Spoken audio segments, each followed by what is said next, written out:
रात का सन्नाटा चारों तरफ पसरा पड़ा था। रघु की छत पर आधी रात को पायलों की छमछम की आवाज सुनाई दे रही थी, जिसे सुनकर रघु, उसकी पत्नी सुषमा और 6 साल की बेटी अनन्या बुरी तरह से डर गए थे। छमछम की आवाज ऐसी लग रही थी जैसे कोई सीढ़ियां उतरकर नीचे की तरफ आ रहा था। कौन हो सकता है इस वक्त? ये आवाजें जो इस घर में रोज सुनाई देती हैं, पता नहीं किसकी हैं। जब से इस घर में रहने आए हैं तब से आधी रात को हर रात इस तरह की आवाजें सुनाई देती है। मैंने कितनी बार आपसे कहा है हमें अब ये घर बदल लेना चाहिए। लेकिन इस घर में आए हुए हमें 1 सप्ताह भी नहीं हुआ, इतनी जल्दी दूसरा घर कहाँ से मिलेगा? पापा, बहुत डर लग रहा है।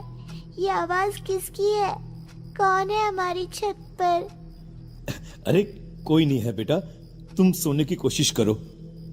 आज तो मैं देख कर ही रहूंगा, आखिर कौन है ये इंसान जो हर रोज हमें डराने की कोशिश करता है। सुषमा ने कसकर रघु का हाथ पकड़ लिया। रघु, मैं तुम्हें कहीं नहीं जाने दूंगी। मुझे बहुत डर लग रहा है, कहीं कोई बुरी आत्मा का साया या कुछ और हुआ तो। मैंने कहा ना, कुछ नहीं होगा। और आज इस राज से पर्दाफाश करना बहुत जरूरी है। रघु दबे पैर अपने घर से ऊपर की तरफ जाती हुई सीढ़ियों के पास आता है, लेकिन अचानक वो आवाज बंद हो जाती है।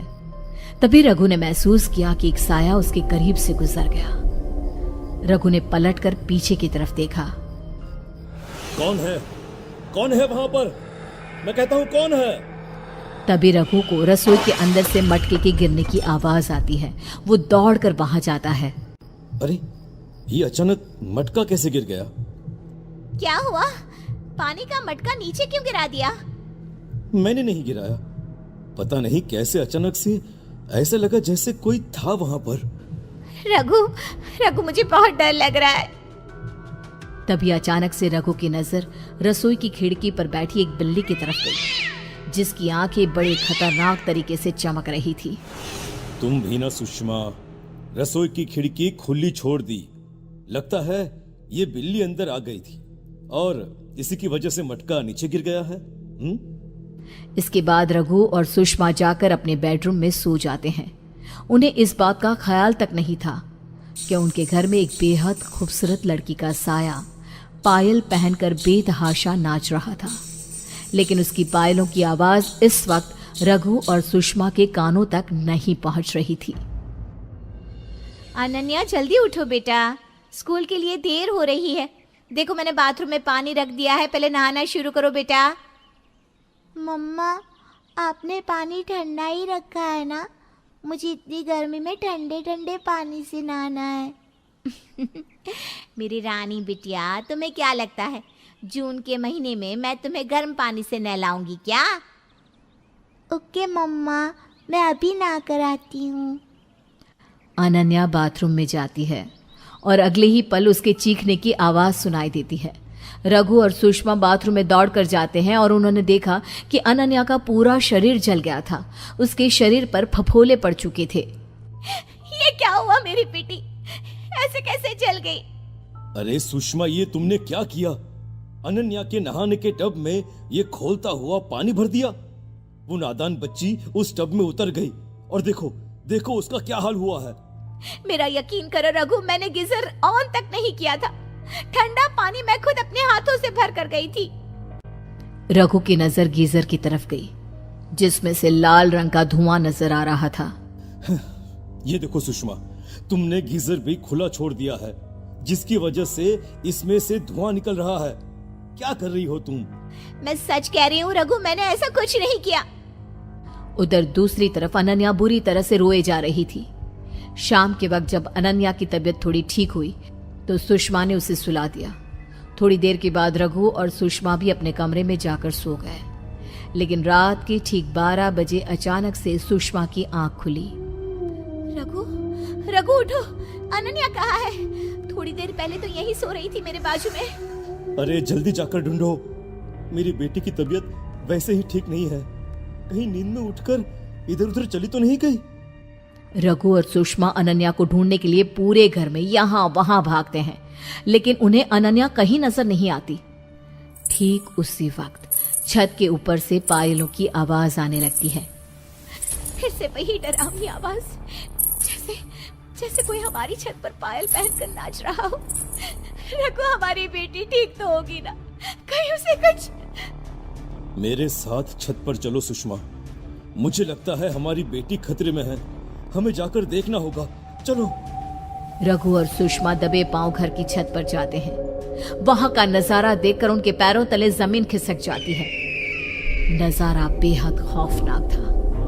लगभग 27 साल की उम्र की एक लड़की, जिसके बाल जमीन तक लंबे थे, नैन नक्श तीखे और बेहद खूबसूरत थी, अनन्या को अपने एक हाथ में पकड़कर जोर शोर से घुमा रही थी और बुरी तरह से नाच रही थी।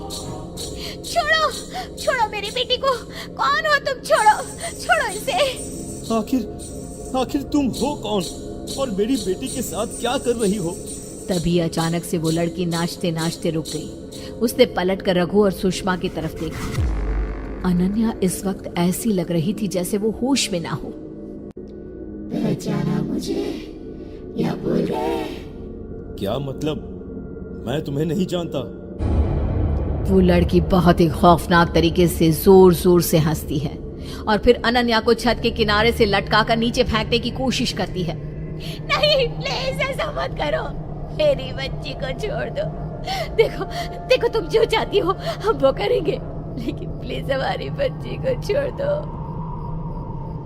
अगर अपनी बच्ची को जिंदा देखना चाहती हो तो पूछो अपने पति से कि उसने अपनी जिंदगी में क्या गुनाह किया है।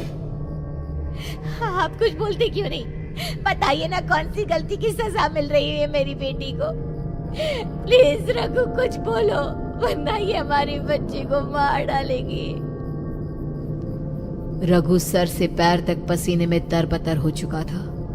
उसके हाथ पैर डर से बुरी तरह से कांप रहे थे और गले से आवाज भी ठीक से नहीं निकल रही थी। ये लड़की यहाँ नहीं हो सकती, ये पॉसिबल नहीं है। अरे ये तो।